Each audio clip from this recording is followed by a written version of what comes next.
Hello guys, I'm John, I'm the Geeky Fanboy, and welcome back to Doctor Who Series 12. It's The Fugitive of the Judoon, and oh boy, there's a lot going on in this episode, which is why the spoiler-free part isn't really gonna be a thing this time around. Let me just tell you that there is a lot happening. A lot of stuff is happening in this episode. Big twists, big reveals. So it'll be a story that will shock you, either in the good or in the bad way, depending on your personal opinion. And it's not a bad episode. It certainly is quite entertaining. Gives you a lot of stuff you can discuss afterwards. The Judoon I handled pretty well, I'd say. I like the Doctor gets to do a lot of stuff in this one. The companions a bit more in the background again, which I don't know, kind of bothered me a bit because I'm starting to think that maybe 3 companions they don't always know how to handle them, which is bad because I actually really like all those 3 characters. There's some stuff happening to them in this episode, which again, spoiler, that is cool, but also has me wondering, do they get anything else to do?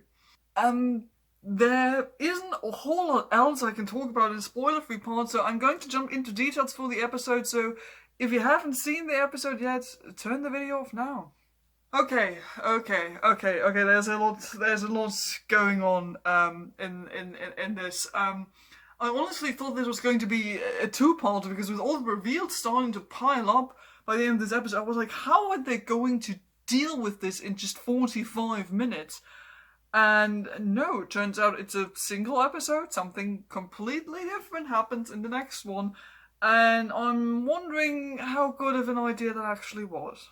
So let's talk about the Judoon first, because they are familiar and they're coming back. I liked how they were handled, they looked absolutely great. I love that we get to see how they are actually working, so we get a bit more world building with this race. I like how the Doctor handles them, especially when she's like trying to come up with rules in order to like detain them from going into the house. I thought it was quite interesting. Considering what happens towards the end, this whole Judoon thing that happens in Gloucester, you feel like this isn't even really relevant by the end of this episode. But because they do set up this sort of mystery, and you think, oh, is it going to be that guy? Is it going to be that woman? Who are they looking for? And by the end of the episode, you think that wasn't really that important at all. Like, they're going into a completely different direction. Speaking of different directions, there are two storylines going on in this episode, and let's talk about the other storyline that doesn't have the Doctor, namely the one with Captain Jack Harkness. He's back. I spoiled it myself a bit, to be honest, so I wasn't too surprised when he showed up, but he was, of course, a pleasant surprise, because how could Captain Jack Harkness not be a pleasant surprise?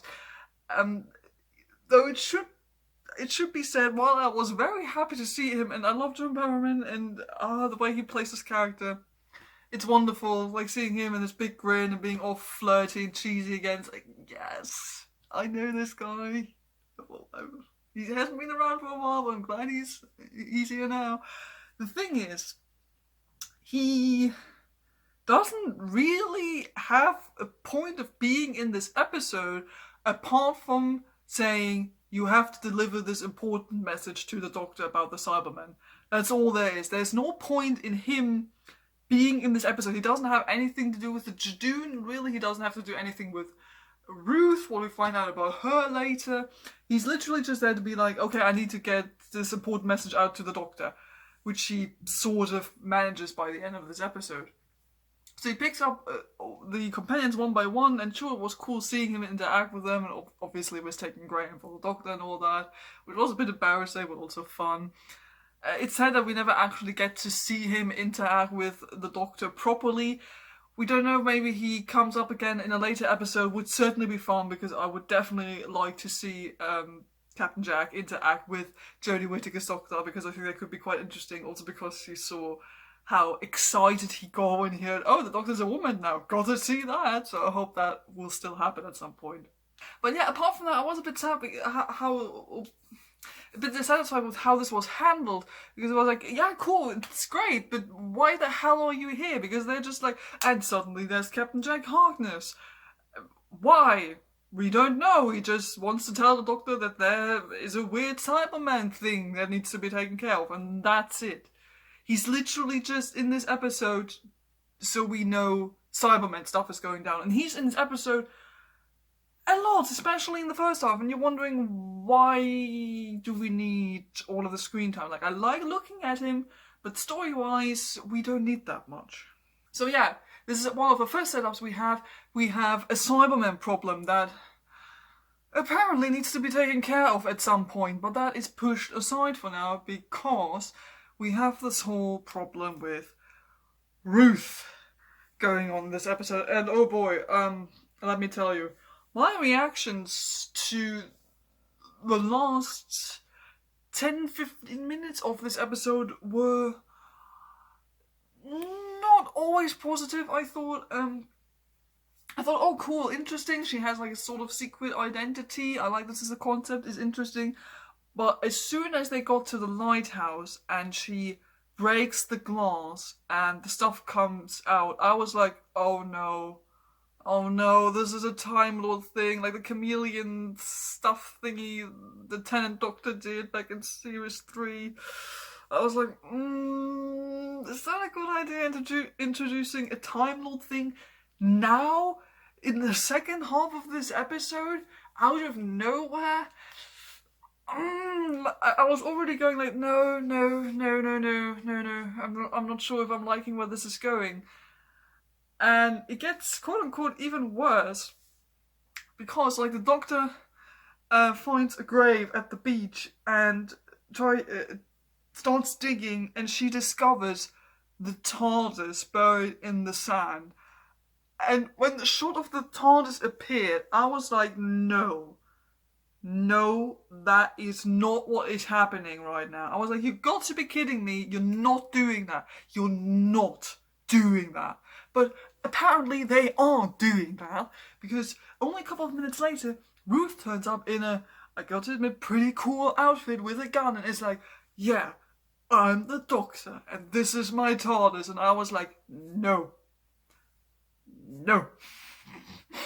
I had a pretty strong reaction to this, because I was like, no, you're not only did you just throw in this whole, this is a secret Time Lord, out of nowhere, you don't just throw, oh, this is actually a Doctor, you don't just throw that at me, out of nowhere. Doesn't happen.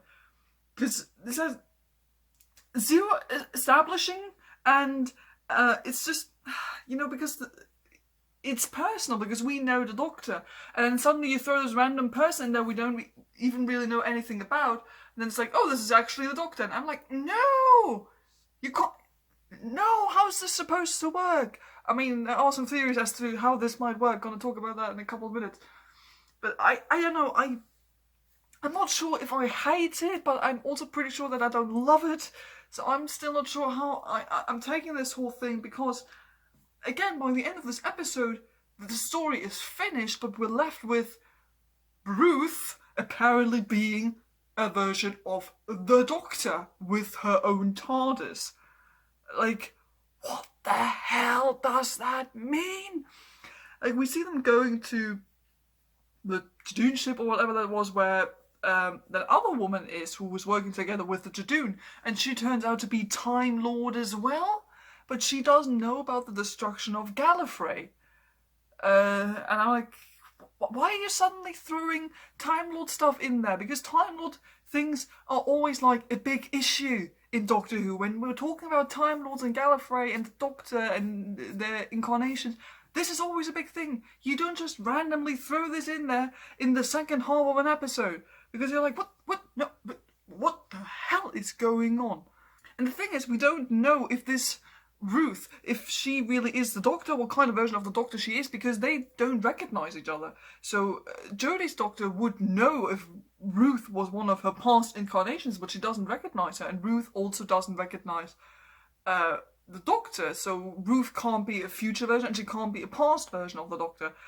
And what the hell that even means, I don't know, but by the end of this episode, we're left with so many open questions. We're like, okay, there are Time Lords who don't know about the destruction of Gallifrey. We have apparently another incarnation of the Doctor that not even the Doctor herself knows about. We have Captain Jack warning the Doctor about Cybermen.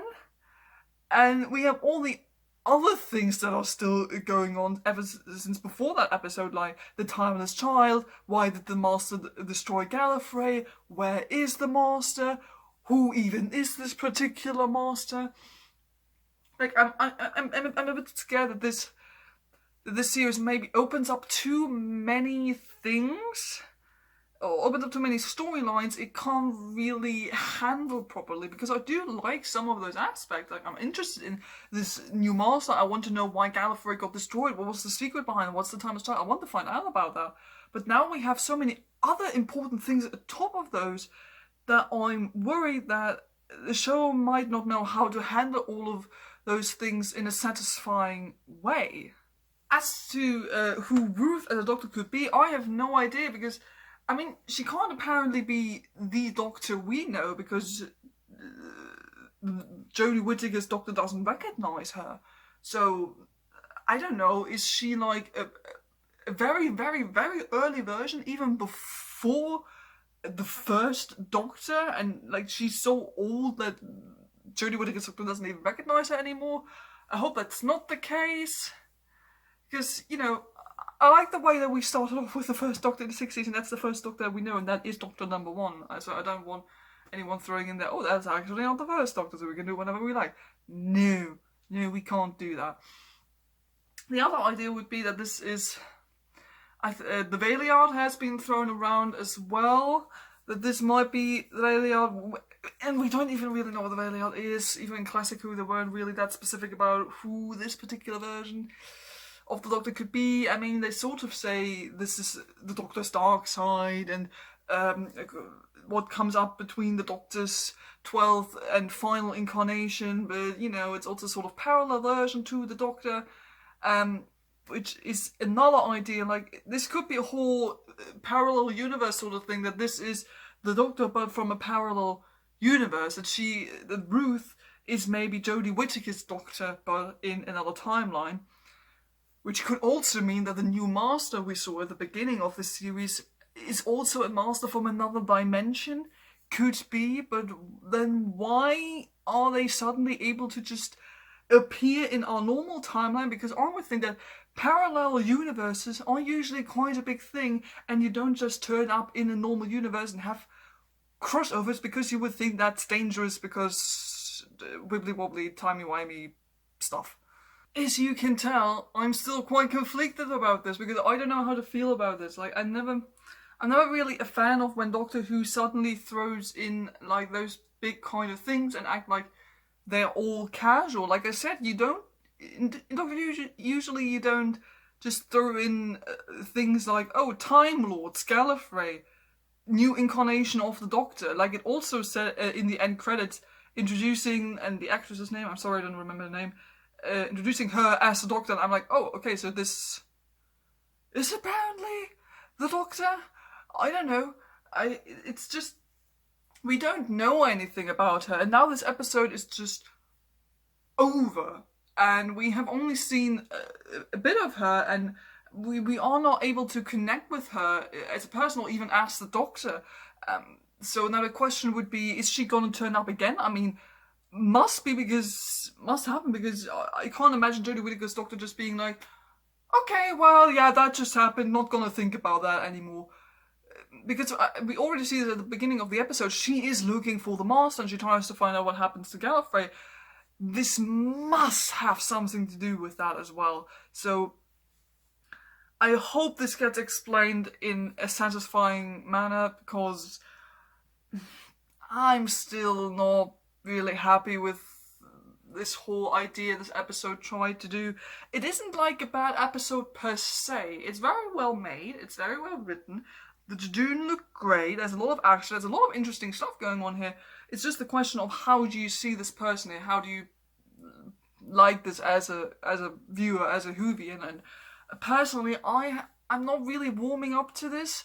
what they're setting up here, which again also has to do with the fact that there's so many different things already going on that are big and have to be discovered in the series, and now we have this as well.